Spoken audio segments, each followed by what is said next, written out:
সিদ্ধ ডিম আর কাঁচা ডিম আমি এক জায়গায় করে ফেললাম।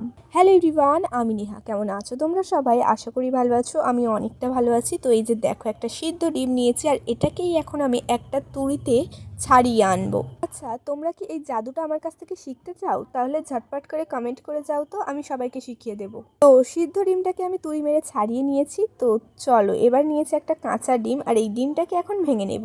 তো তোমরা আমার আগে কয়েকটি ভিডিওতে কমেন্ট করেছো, জাহির, সাবির, মিনহাজ, পাপাই, তোমাদের সবাইকে জানাই অনেক অনেক ধন্যবাদ আমার ভিডিও দেখার জন্য এবং সুন্দর সুন্দর কমেন্ট করার জন্য। তো আমার কপালটা এতটাই খারাপ যে প্রথম ডিমটা ভাঙতেই আমি দেখলাম যে ডিমটা খারাপ। তো ওটাকে সাইডে রেখে দিলাম, আরও একটা ডিম নিয়ে নিলাম। তো এবার এই ডিমটাকে আমি ভেঙে নিচ্ছি এই বাটিতে। তো এই যে দেখো, আগের ডিমটা ছিল যতটা খারাপ, এই ডিমটা হয়েছে ততটাই ভালো। তো যাই হোক, তারপরে আমি ডিমের মধ্যে পরিমাণ মতো লঙ্কার গুঁড়ো, নুনের গুঁড়ো আর জিরে আর মরিচের গুঁড়ো দিয়ে দিলাম। আর তারপরে ওই কোটোগুলোকে ভালোভাবে মুড়ে নিলাম। শুধু কি ভিডিওটা দেখেই যাবে? একটা লাইক দিলে কি হয়? লাইক দিলে তো আর টাকা কেটে নেবে না তোমার অ্যাকাউন্ট থেকে। আর এদিকে অবস্থা দেখো, ডিমটাকে আমি ওই মশলাগুলোর সঙ্গে মাখাতে যাচ্ছি আর মশলাগুলো এক জায়গায় কেমন হয়ে গিয়েছে। তো অনেক কষ্টে দেখো আমি ওটাকে মাখিয়ে নিয়েছি আর এদিকে সিদ্ধ ডিমটাকে টেনে নিয়েছি আর ওটাকে সরিয়ে দিয়েছি। আর এই যে দেখো, ডিমটাকে আমি দুটো ভাগে ভাগ করতে গিয়ে এই চামচটা দিয়ে একটা ছোট একটা বড় হয়ে গিয়েছে। তো যাই হোক, কষ্ট করে না হয় আমি বড়টাই খেয়ে নেব। ওদিকে সব কিছু রেডি করে নিয়ে আমি উনানের মধ্যে বসিয়ে দিয়েছি কড়া আর তার মধ্যে দিয়ে দিয়েছি পরিমাণ মতো তেল।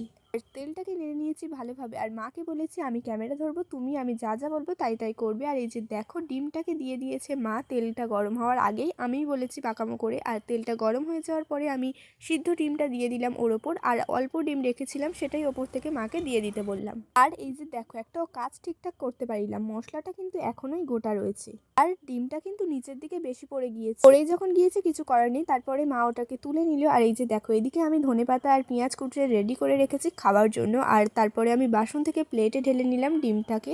ডিমের এই রেসিপিটা কিন্তু অনেকটাই ভাইরাল, অনেক দিন থেকে বানাবো বানাবো করে আজকে ফাইনালি বানিয়েই ফেললাম।